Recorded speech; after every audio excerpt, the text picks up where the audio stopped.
ఉన్నటువంటి ఆ బంధనంలో వీళ్ళు బంధువైరు అనేటువంటి విషయం అంతా ఆ క్షణకాలం వీళ్ళకు స్ఫురణకు వస్తుందట.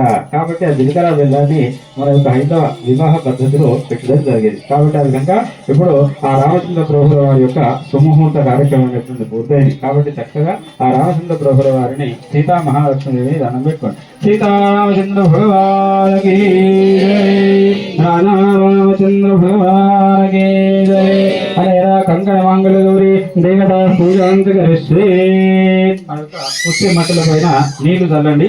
కంకమాంగళగౌరీ మహారామకృష్ణ స్నానం కరోమి గంధాన్ని ధారయామి పసుపు కుంకుమవేయండి. ఓం గంధస్నానాంధ్రాం కరిష్ణేయం ఈశ్వరేగం సర్వభూతాంతామిహోశ్రియం శ్రీగంధేన ధారయామి కుంకుమాంగళం సమర్పయామి పుష్పై పూజయామి. 2 పుష్పాలు పెట్టండి.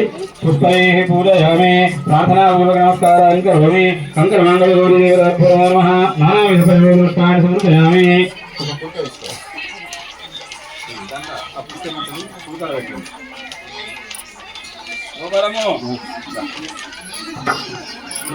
మొన్న పెళ్ళైంది కదా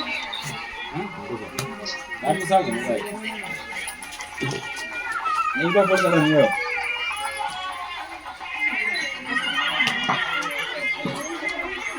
ఇదేమండి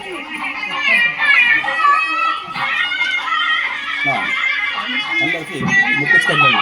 ఓకే అభివృద్ధి